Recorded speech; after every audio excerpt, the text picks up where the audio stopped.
அரசன் அன்று கொள்வான் தெய்வம் நின்று கொல்லும், அது அந்த காலம். அரசன் நின்று கொள்வான் தெய்வம் அன்றே கொல்லும், அது இந்த காலம். இந்த ஜென்மத்தில் செஞ்ச பாவம் இந்த ஜென்மத்திலேயே அனுபவிக்கணும். நீங்க அனுபவிப்பீங்க. நான் யார் வழியிலும் குறுக்கிட மாட்டேன். என் வழியில யாராவது குறுக்கிட்டா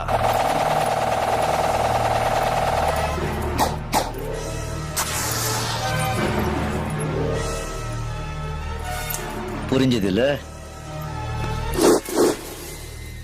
என் வழி தனி வழி, மறக்காதீங்க.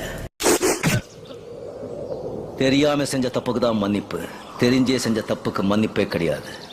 என் ஜென்ம விரோதி வேணும்னு நான் மன்னிச்சிடுவேன். ஆனா கூடவே இருந்து குழி பறிக்கிற துரோகியை மன்னிக்கவே மாட்டேன். இனிமே வாய்ஸ் இருக்கிற வரைக்கும் என்ன பார்க்க கூடாது. அப்படி பார்த்த அப்புறம் வாய்ஸ் இருக்காது. அதிகமா ஆசைப்படுற ஆம்பளையும் அதிகமா கோபப்படுற பொம்பளையும் நல்லா வாழ்ந்ததா சரித்திரமே கிடையாது.